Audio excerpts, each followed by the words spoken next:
Halo teman-teman semuanya, rekan-rekan LG Pharma Indonesia. Jumpa lagi dengan saya Charles Sian di channel YouTube LG Pharma Indonesia. Sebelumnya kami mohon maaf, nih memang udah terlalu lama kita nggak bikin video ya, baru sempat kali ini. Oke teman-teman, sekarang kita mau analisa saham PT Communication Cable Systems Indonesia Tbk ya, dengan kode saham CCSI. Sektornya adalah perindustrian dan subsektornya adalah barang perindustrian ya. Nah sebelum kita lanjut, mohon kerjasamanya untuk subscribe, like, and share, dan komen juga ya teman-teman, untuk semakin meningkatkan kemajuan dari channel ini, dan juga untuk kita sama-sama edukasi teman-teman kita, saudara-saudara kita, keluarga kita, supaya semakin banyak yang menjadi investor ya di stock market, dan mereka juga teredukasi dengan baik.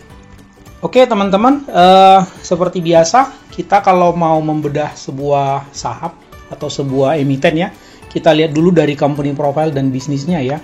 Communication Cable Systems Indonesia ini adalah perusahaan manufaktur kabel serat fiber optik.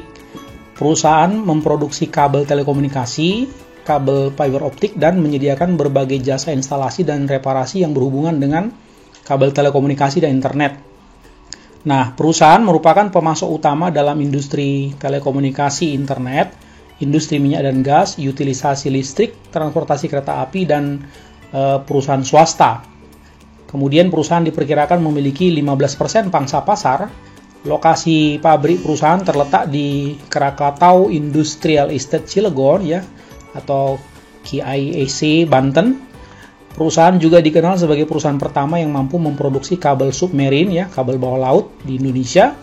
Dan perusahaan juga memiliki dua fasilitas produksi seluas 25.000 meter bujur sangkar, 25 hektar di Krakatau Industrial Estate Cilegon, dan 2.800 meter bujur sangkar di Pelabuhan Krakatau Bandar Samudra ya. Kemudian teman-teman, produk dan jasanya antara lainnya, yang pertama adalah produk kabel serat optik. Ini ada kurang lebih 8 jenis kalau kita lihat. Yang pertama adalah jenis ADSS, Aerial Dielectric Self-Supporting, kemudian Aerial Figure 8, kemudian Flame Retardant and Fire Resistant Cables, kemudian Underground Duct and Direct Buried ya, kemudian FTTH atau Drop Wires, Wire Armored Cables, Submarine bawah laut, Submarine Multipurpose Joint Closure MPJC ya. Jadi si CCSI ini selain memproduksi kabel untuk fiber optik di darat, di udara mungkin ya, termasuk juga untuk di bawah laut ya. Oke. Kemudian yang bagian kedua, produk pipa HDPE itu ada 4 macam: mikroduct, subduct, pipa gas, dan pipa air. Kemudian jasa instalasi dan reparasi, mereka melakukan instalasi, restorasi dan pemeliharaan, splicing, training, dan testing dan commissioning.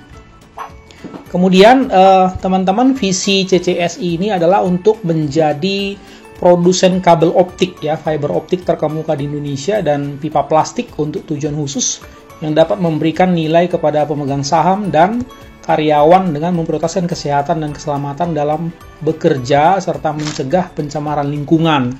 Nah, misinya sendiri untuk mendukung teknologi, komunikasi, dan infrastruktur dengan menyediakan produk berkualitas tinggi, kinerja tinggi, pelayanan terbaik, dan biaya yang kompetitif untuk para pelanggan ya. Jadi dari sini kita udah sama-sama tahu bahwa CCSI ini concernnya adalah memproduksi ya, manufaktur kabel fiber optik. Kita tahu sama-sama bahwa di era pandemi ini teman-teman, apalagi sekarang sementara PPKM ya, semua orang harus bekerja ya, kebanyakan orang harus bekerja dari rumah, dan internet menjadi sebuah kebutuhan yang harus, apalagi internet yang cepat seperti itu ya.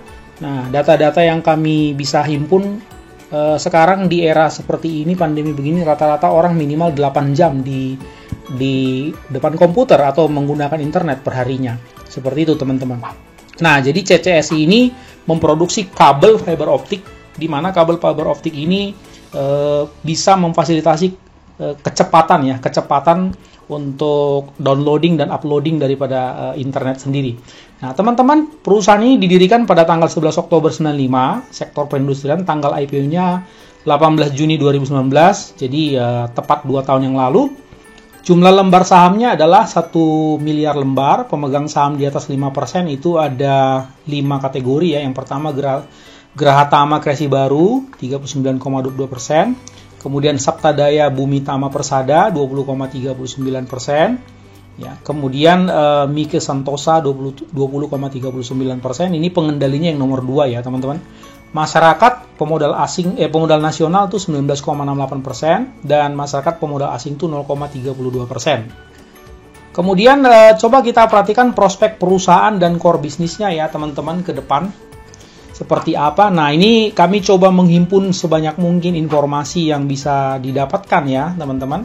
Jika dilihat dari aspek permintaan, ya prospek usaha perseroan cukup bagus karena kebutuhan infrastruktur telekomunikasi di Indonesia, khususnya kabel optik darat ataupun laut akan terus meningkat, sehingga perseroan memiliki peluang yang sangat besar ya. Selain itu, penetrasi jaringan broadband juga masih rendah. Dalam hal teknologi saat ini telah memasuki teknologi generasi kelima ya, ini 5G. Untuk itu, kabel serat optik menjadi produk yang paling banyak digunakan dalam teknologi komunikasi modern saat ini ya.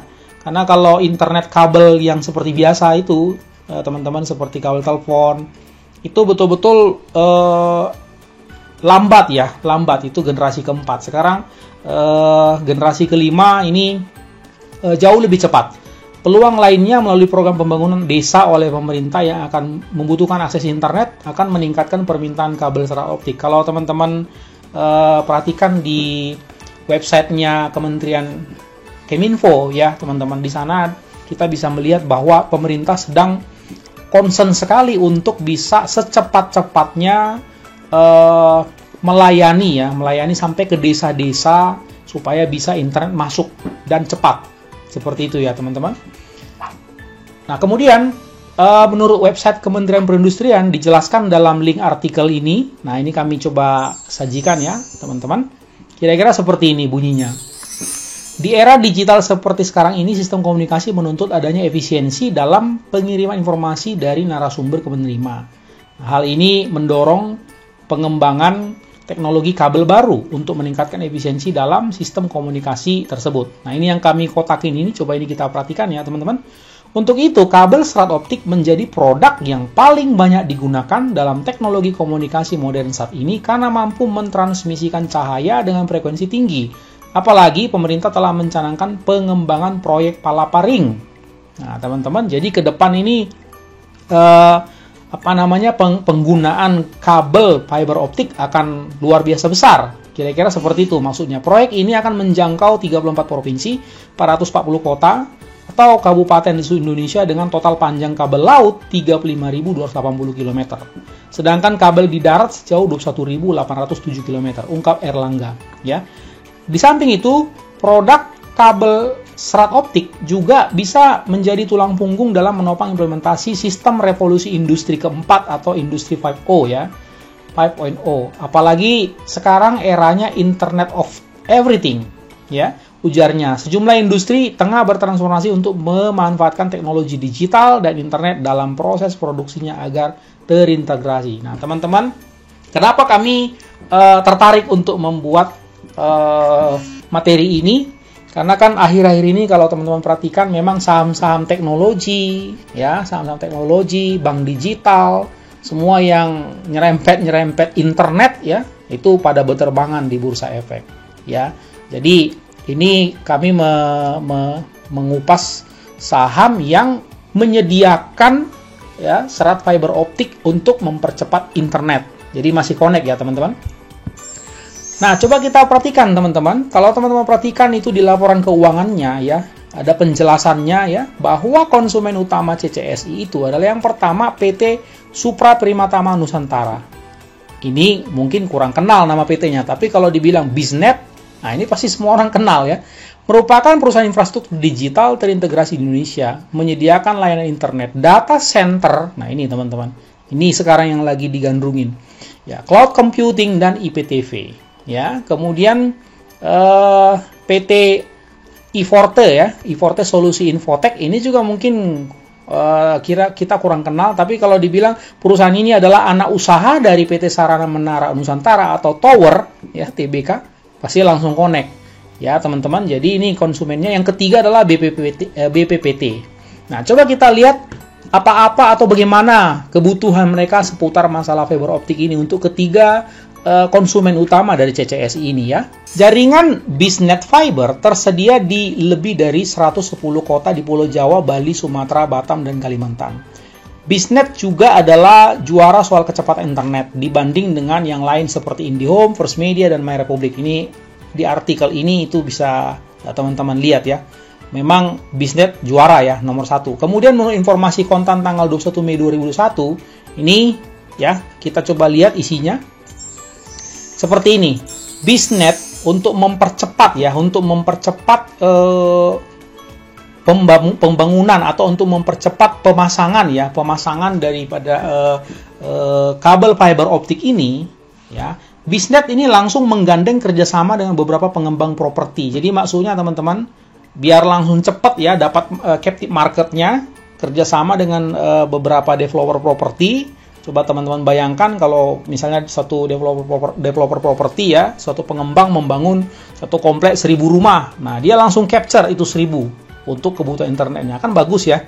Jadi mereka dapat market luar biasa cepat. Nah, Bisnet sebagai perusahaan infrastruktur digital terintegrasi di Indonesia, ini gencar untuk memperluas jaringan fiber optik berbasis teknologi The New Bisnet Fiber ke banyak kota dan wilayah di Indonesia. Ya, ini nanti teman-teman bisa lihat beritanya. Kemudian yang kami kotakin ini ya teman-teman. Lebih lanjut, ia bilang proses perluasan jaringan di tahun ini akan dijalankan oleh Bisnet secara masif. Nah, masif itu maksudnya makin hari makin besar, teman-teman. Makin hari makin banyak, makin hari makin panjang. Tidak hanya fokus pada perluasan jaringannya saja, tetapi juga dibarengi dengan membuka lebih banyak kantor cabang Bisnet yang diharapkan dapat memberikan layanan yang lebih baik lagi ya bagi seluruh pelanggan.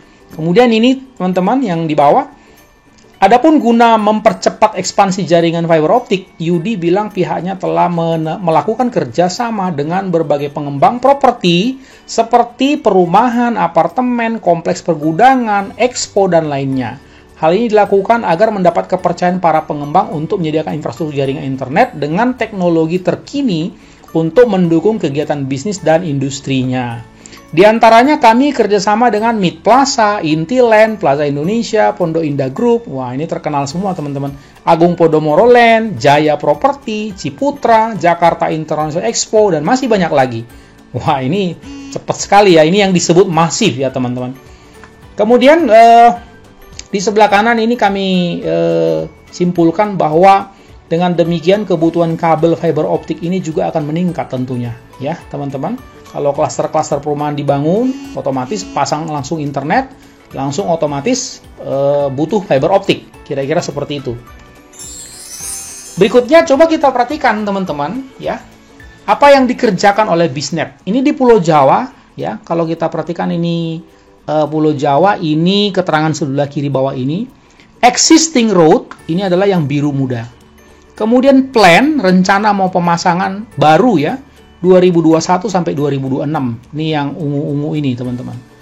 Nah, itu rencananya. Ini hanya yang di Pulau Jawa. Kemudian, ada juga yang di luar Pulau Jawa, teman-teman. Nah, misalnya ini, Sumatera. Kalau Sumatera ini, teman-teman lihat, dari mulai Aceh ini, mungkin ini Sabang nih. Dari Sabang nih, sampai Lampung nih. Sampai ujung Lampung. Ini ungu semua ini, teman-teman. Ini plan. Berarti ini kan panjang sekali ini. Ya teman-teman, ini panjang sekali ini. Belum lagi ini yang hijau, ini bawah laut ya, kabel bawah laut. Yang salah satu produk mereka kan kabel bawah laut juga.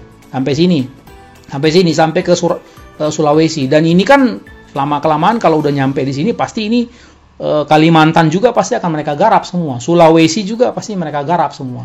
Jadi singkat cerita mungkin sampai ke Papua juga ya untuk tahun-tahun mendatang. Nah, artinya apa teman-teman?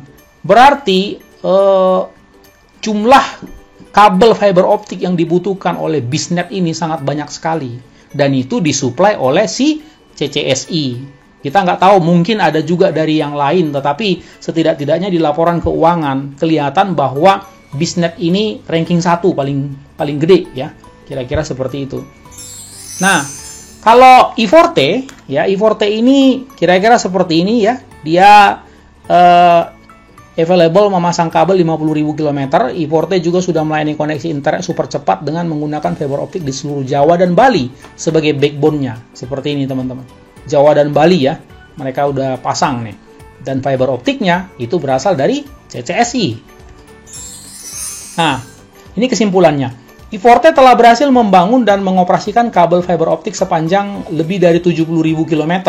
Selain itu, I-Forte juga berhasil mengkoneksikan lebih dari 10.000 tower BTS dengan kabel fiber optik, ya Base Transmission System. Hingga saat ini, I-Forte melayani 1.000 perusahaan dan seluruh operator telekomunikasi di Indonesia dengan memberikan layanan data komunikasi, konektivitas internet, dan infrastruktur tower. Jadi, baik Bisnet ya maupun juga I-Forte ini adalah pelanggan tetap dari CCSI yang membutuhkan atau mengkonsumsi produk-produk dari CCSI cukup besar volumenya, teman-teman. Kemudian kita lihat ini ada berita lagi, emiten Menara Group ya, Jarum Tower ya, pacu pengembangan fiber optik. Nah, kalau kita perhatikan di sini teman-teman, pada tahun ini 2021 maksudnya ya, Tower pun mengalokasikan 40% dari total belanja modal, capital expenditure ya, sekitar 3,25 triliun untuk pengembangan jaringan fiber optik. Alokasi itu lebih tinggi dibanding tahun lalu 2020 ya, yang hanya sebesar 25% sampai 30%. Jadi naik ini sekitar 10-15% anggaran capex-nya demi untuk fiber optik. Ya, demi untuk fiber optik, dan itu dikerjakan oleh anak usahanya si Tower ini, yaitu si I-Forte. Jadi I-Forte sebagai subsidiari dari Tower sedang menggenjot pengembangan jaringan kabel fiber optik, teman-teman. Dan sekali lagi, kabel fiber optiknya si I-Forte ini bersumber dari CCSI. Seperti itu ya, teman-teman. Nah, kemudian konsumen yang ketiga tadi kami sebutkan adalah BPPT, ya. Nah, ternyata teman-teman, untuk membangun dan memenuhi sistem kabel serat optik bawah laut Palapa Ring ya, dan proyek-proyek pembangunan sistem kabel serat optik bawah laut lainnya di Indonesia, BPPT dan PT CCSI, ini dari websitenya BPPT teman-teman, sepakat melakukan kerjasama ya, ditandai dengan penandatanganan kesepakatan bersama dengan pengembangan dan penerapan teknologi kabel sistem serat optik bawah laut di Indonesia. Kerjasama ini juga bertujuan untuk meningkatkan daya saing produk industri nasional, ya, karena selama ini mungkin asing yang mendominasi. Kemudian Peter Jatmiko, yaitu Dirut PT CCSI, kembali menegaskan hal yang sama dalam sambutannya, yaitu MOU ini adalah bukti konkret dukungan pemerintah terhadap produk dalam negeri. Dengan kerjasama PT CCSI dan BPPT menjadi titik awal kita untuk mendobrak dominasi perusahaan asing di Indonesia. Katanya, sebagai negara kepulauan, lanjutnya, peluang kabel serat optik bawah laut sangatlah besar. Karena Indonesia kan negara kepulauan, teman-teman. Ya, mau menjangkau semua pulau ya harus siap-siap dengan kebutuhan fiber optik yang begitu besar. Estimasi ke depan diperkirakan 36.000 km kabel laut yang kita butuhkan. Ini besar, banyak sekali loh ini teman-teman. Tidak hanya berfungsi sebagai alat untuk pendeteksi tsunami, tapi juga untuk sistem TIK ya. Bayangkan kalau rencana sepenting ini dapat dikerjakan oleh industri dalam negeri, tentunya akan banyak hal positif yang didapat ya. Jadi sebelah kanan kami simpulkan CCSI sudah ada MOU kerjasama untuk proyek Palapa Ring, totalnya 36.000 km kabel laut, bawah laut. Kira-kira seperti itu. Wow, luar biasa ya teman-teman. Ini sumber income semua ini. Nah, bagian yang ketiga ya, seperti biasa kita coba cek bagian finansialnya ya teman-teman. Coba kita periksa. Ini keuangannya bagus enggak ini perusahaan ini. Materi ini kami buat berdasarkan laporan keuangan yang terbaru yang keluar, yang sudah keluar ya, yaitu kuartal 1 2021. Dan hari ini dia kalau tidak salah tadi ARB ya, auto reject bawah di harga 438. Nah, teman-teman kalau kita perhatikan, coba sama-sama kita perhatikan yang kami kotakin ini ya, teman-teman. Kas dan setara kas, persediaan, total aset lancar, aset tetap, total aset tidak lancar, dan total asetnya ya. Kemudian kami sudah rangkumkan di sini ya, ini kasnya 43,25 billion ya, miliar ya. Inventorinya 115,06 billion, aset lancar 247,4 billion, aset tetapnya 190,32 billion, aset tak lancarnya 211,26 billion, kemudian total asetnya adalah 458,64 billion. Kemudian kalau kita lihat liabilitasnya ya, total liabilitas jangka pendeknya 65,16 billion, liabilitas jangka panjangnya 40,6 billion, sehingga total liabilitasnya 105,77 billion. Hutang yang berbunga long term ya, dia adanya di hutang jangka panjang. Kalau kita cek di liabilitas jangka pendek, teman-teman, ini tidak ada utang yang berbunga ya, tidak ada utang yang berbunga. Ini kalaupun kita cek misalnya nomor ini apa nih, utang usaha ya, utang usaha 28,26 billion, itu pun utang usaha. Kita cek di keterangan nomor 14, itu bukan utang yang berbunga ya teman-teman, bukan utang yang berbunga, ini dia. Nah, berdasarkan pemasok 28,26 billion. Jadi ini bukan utang yang berbunga, dikasih tempo ya maksimal 90 hari lah ya, kira-kira seperti itu. Coba kita balik ya teman-teman. Nah, setelah kita perhatikan liabilitasnya, lihat ya teman-teman, utang berbunganya cuma 23,18 miliar saja. Kemudian pendapatannya 117,08 miliar satu kuartal ya, berarti per tahun kira-kira 468,32 billion. Kemudian ada beban keuangan karena tadi ada utang, ada bunga 791,69 juta saja itu bunganya. Kemudian laba sebelum pajak atau earning before tax 19,47 billion. Nah, dari data-data di atas teman-teman, kita bisa melihat bahwa neraca keuangan CCSI ini sebetulnya sangat sehat ya, sangat sehat. Karena apa? Kasnya saja kan tadi 43,25 miliar ya. Utang berbunganya itu pun jangka panjang utangnya itu cuma 23,18 miliar. Jadi perusahaan ini tidak akan mengalami kesulitan yang berarti secara keuangan sekalipun misalnya pendapatannya menurun ya, sebab uang kasnya sangat cukup untuk melunasi utangnya yang berbunga ya. Kasnya 43, utangnya jangka panjang lagi 23,18. Jadi masih aman ya, hampir 2 kali lipat kasnya. Bahkan total hutang jangka pendeknya hanya 65,16 billion. Itu pun hutang usaha seperti yang kami sebutkan tadi 28,26 billion ya. Paling lambat tempo 90 hari. Jadi kalau misalnya dikurangkan ya teman-teman, ini sisanya sekitar 36,9 billion. Kasnya masih jauh lebih besar, 43 miliar dibanding 36 miliar ini, masih jauh lebih besar. Jadi kondisi neraca keuangan CCSI ini sangat baik ya, sangat baik. Dia memiliki kas yang standby ya, mau dilunasi kapanpun ya, utangnya aman ya, utang tidak menjadi masalah bagi mereka ini. Nah, kemudian kita lanjut ya teman-teman. Kalau kita lihat cost of debt-nya hanya 791,69 juta dari pokok utang tadi, yaitu sebesar 3,18 miliar, bunganya sekitar 3,4%. Jadi tidak terlalu besar ya. Kalau kita perhatikan laba brutonya sekitar 28,29 miliar, maka cost of debt-nya itu 791,69 juta, ini cuma 2,8% saja dari laba brutonya.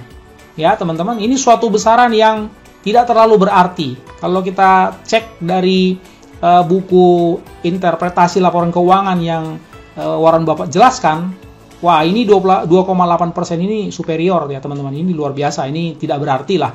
Kemudian laba sebelum pajak atau earning before tax EBT ya adalah sebesar 19,47 tadi kami sampaikan. Nah sementara market cap-nya sekarang baru 438 miliar, jadi karena jumlah sahamnya 1 miliar lembar ya.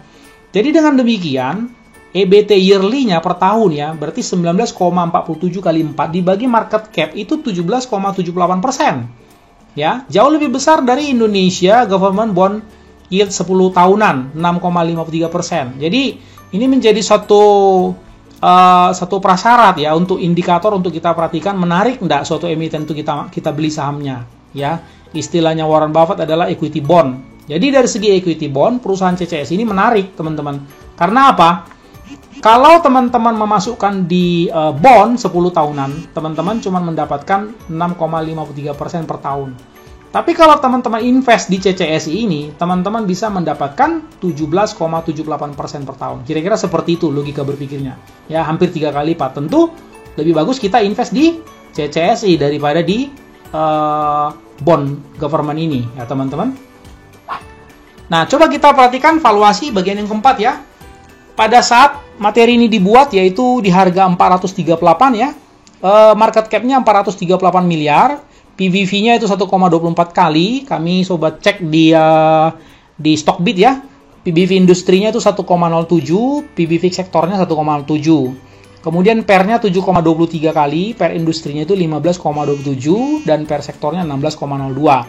Nah, PSR-nya 0,94, PCFR-nya masih minus ya karena CFO-nya cash flow operation-nya minus 3,61 kali. Enterprise value per EBIT 8,20 kali. Nah, rata-rata PBV 3 tahun terakhir itu 0,81 ya. Kalau kita ambil standar deviasi plus 1 ya, jadi 0,96. Kemudian rata-rata PER-nya 3 tahun terakhir itu 8,33. Kalau kita ambil 1 kali standar deviasi itu 9,58 ya, teman-teman. Nah, kemudian coba kita perhatikan analisa rasio profitabilitasnya. ROA-nya 9%, industrinya 3%. ROE-nya 11%, industrinya 7%.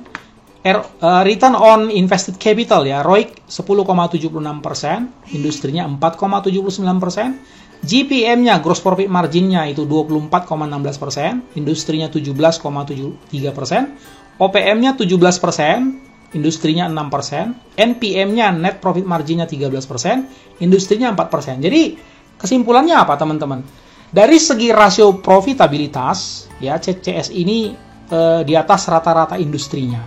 Berarti bagus ya, kira-kira seperti itu.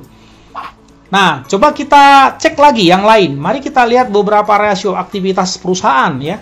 Misalnya aset turnover, ya penjualan dibagi rata-rata total aset itu 0,72 kali ya, 0,72 kali. Industrinya 0,62 kali. Berarti bagus ya. Kemudian day sales outstanding ya, DSO 44,75 hari. Industrinya 68,86 hari ya. Bagus ya, bagus. Kemudian days inventory ya, jumlah hari untuk menghabiskan persediaan ya. Perusahaan ini 126 hari, industrinya 75 hari. Nah, kalau seperti ini kita harus berpikir kenapa seperti itu? Ya, kenapa seperti itu? Mereka menyetok gulungan kabel-kabel ya, baik itu fiber optik mungkin ya, marine, submarine dan seterusnya. Itu banyak ya. Mereka menyetoknya cukup banyak. Dan itu kan sebetulnya benda yang tidak expired ya. Jadi tidak masalah sebetulnya, ini nggak ada masalah. Kemudian cash conversion cycle ya.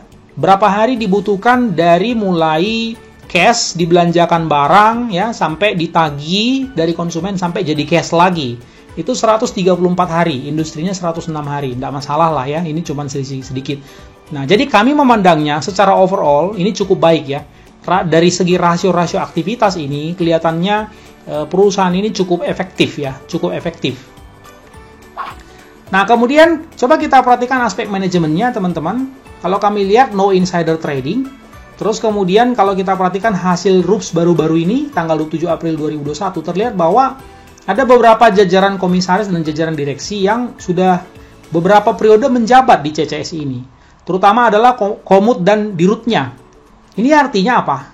Bahwa para shareholders memang sangat mempercayai jajaran komisaris dan jajaran direksi ini. Ya, karena sudah memiliki pengalaman dan track record yang baik. Kira-kira seperti itu. Nah, ini kami cuplik ya, teman-teman, dari hasil RUPS yang baru-baru. Bapak Peter Jatmiko ini sebagai dirut. Ya, ini sudah menjabat sebagai dirut 9 kali. Sebagai dirut 9 kali. Luar biasa ya, teman-teman. Jadi berarti sangat dipercaya dong. Kemudian komutnya ini Bapak Insinyur Adi Tanwarto ya. Ini sudah 3 kali. Nah, ini juga sangat dipercaya dong. Jadi pada RUPS yang lalu ini terpilih lagi. Nah, beberapa juga kita lihat seperti Bapak Anang Pratikno ini sebagai direktur juga udah 4 kali. Ibu Apolonia Irwina Gunawan ini sudah 3 kali. Ini yang lainnya masih baru ya. Kemudian ini juga ada Ibu Amelia Gozali. Ini adalah orangnya pemegang saham pengendali ya teman-teman. Nah, ini udah 5 kali. kemudian Pak Petrus 2 kali, kemudian Pak Triana sudah 2 kali. Ini baru ada 1 orang baru masuk. Jadi ini orang-orang lama ya teman-teman. Oke. Nah, pada hasil rups yang lalu, ini ada note yang kita harus perhatikan ya teman-teman, yang sudah disepakati bahwa para pemegang saham juga sudah menyetujui CCSI untuk melakukan penambahan modal dengan hak memesan efek terlebih dahulu atau PMH METD ya. Bahasa kerennya right issue sebanyak 170 juta lembar saham dengan nominal 100 per lembar. Jadi kalau dihitung sekitar 17 miliar ya, sekitar 17 miliar. Ini sudah disetujui. Nah, waktunya belum ditentukan. Kami cek juga kami belum mendapatkan info kapan mau right issue. Tetapi kalau teman-teman perhatikan hari ini harganya 438, right issue-nya 100. Ya, ini kalau kami melihat ya, perusahaan ini kan bagus ya. Nggak usah takut. Oke, teman-teman, walaupun demikian tetap disclaimer on loh ya, teman-teman. Kami menyajikan seperti ini, kami lihat CCS ini bagus. Tapi terserah kepada teman-teman masing-masing. Nah, ini ada renungan sedikit untuk menutup ya, teman-teman. Bagaimana menurut kamu? Apakah saham CCS ini cukup bagus untuk dibeli sahamnya atau enggak? Yang kedua, apakah menurut kamu ada potensi multi bagger di saham CCS ini atau tidak? Ya, ini sedikit clue dari kami. Jangan lupa bahwa value investing ada 2 macam ya teman-teman. Yang pertama deep value investing, dan yang kedua high quality value investing. Nah teman-teman, itu style yang mana? Kalau deep value investing itu betul-betul mencari saham yang sigarbat ya. Sigarbat itu puntung rokok, berarti maksudnya memang sahamnya murah sekali, saham yang bagus dan murah sekali. Itu adalah ajarannya Benjamin Graham ya. Tetapi kalau high quality value investing, ya kadang-kadang PBV-nya kadang-kadang tidak di bawah 1, teman-teman. Kadang-kadang di atas 1. Tetapi yang kita lihat adalah bahwa perusahaan itu ada prospek untuk bertumbuh dengan luar biasa ke depannya. Itu high quality value investing. Tidak masalah dia PBV-nya tidak bisa di bawah 1, atau PER-nya mungkin katakanlah tidak bisa di bawah 5. Tetapi yang dia lihat adalah prospek ke depannya sungguh sangat cerah. Nah, ini yang disebut high quality value investing ya. Itu juga bisa berpotensi multi bagger. Oke, teman-teman. Kami kira cukup ya. Jadi kami mengucapkan terima kasih banyak sudah menonton video kami. Jangan lupa sekali lagi subscribe, like, and share supaya teman-teman mendapatkan video-video yang terbaru, dan juga teman-teman yang lain juga bisa teredukasi juga dengan baik. Oke teman-teman, sampai jumpa pada video yang berikutnya.